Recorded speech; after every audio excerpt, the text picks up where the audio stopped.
Hi friends, snake plant గురించి మీరు వినే ఉంటారు కదా.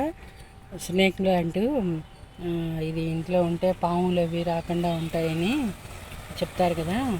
మేము ఈ స్నేక్ ప్లాంట్ని పెట్టి దాదాపు 3 ఏళ్ల పైన అయిందండి.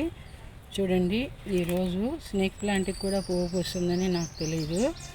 ఈరోజు చూడండి, ఇది స్నేక్ ప్లాంట్కి ఇదిగో ఒక ఫ్లవర్ వచ్చిందన్నమాట. ఫ్లవర్ గుత్తి చూసారా, ఇదిగో స్నేక్ ప్లాంట్కి ఈ రకంగా ఫ్లవర్ గుత్తి ఒకటి వచ్చింది. చూడండి ఎంత బాగుందో, చూసారా.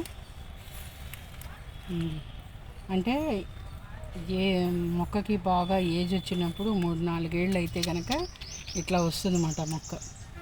స్నేక్ ప్లాంట్కి ఒక ఫ్లవర్ గుత్తి.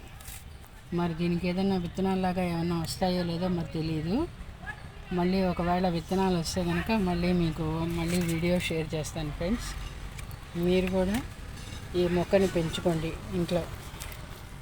ఇది ఒక క్రోటన్ జాతికి చెందింది. ఇంటికి అందంగానూ ఉంటుంది, ఇంకా ఏంటంటే పాములు అవి రాకుండా ఉంటాయి. మేము అందుకనే ఇది మా గేటుకి ఇది పక్కగా పెట్టుకున్నాం అన్నమాట, ఎంట్రన్స్లోనే.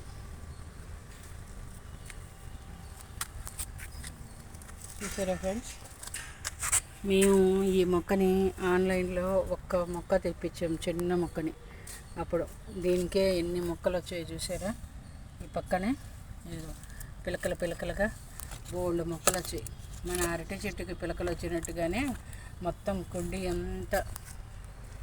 అంతా వచ్చేసాయి. చూసారా పిలకలు, మొత్తం కుండీ అంతా ఫుల్ అయిపోయింది. కొద్దిగా వర్షాకాలంలో తీసి పెడితే మంచిది కదా, మళ్ళీ ఎండిపోతాయి అని చెప్పి నేనే ఆగున్నాను. వర్షాకాలం వస్తే, కొద్దిగా వానలు వస్తే అప్పుడు మళ్ళీ తీసి వాటిని అన్నీ సపరేట్గా వేరే కుండీల్లోకి మార్చేసేద్దామని అందుకని ఆపెట్టాను. ఇదిగో ఈ లోపుగా ఈ ఫ్లవర్ పూసనమాట. చూసారా ఎంత బాగుందో. ఇదే మొదటిసారి నేను చూడటం, స్నేక్ ప్లాంట్కి ఫ్లవర్ పూయడం.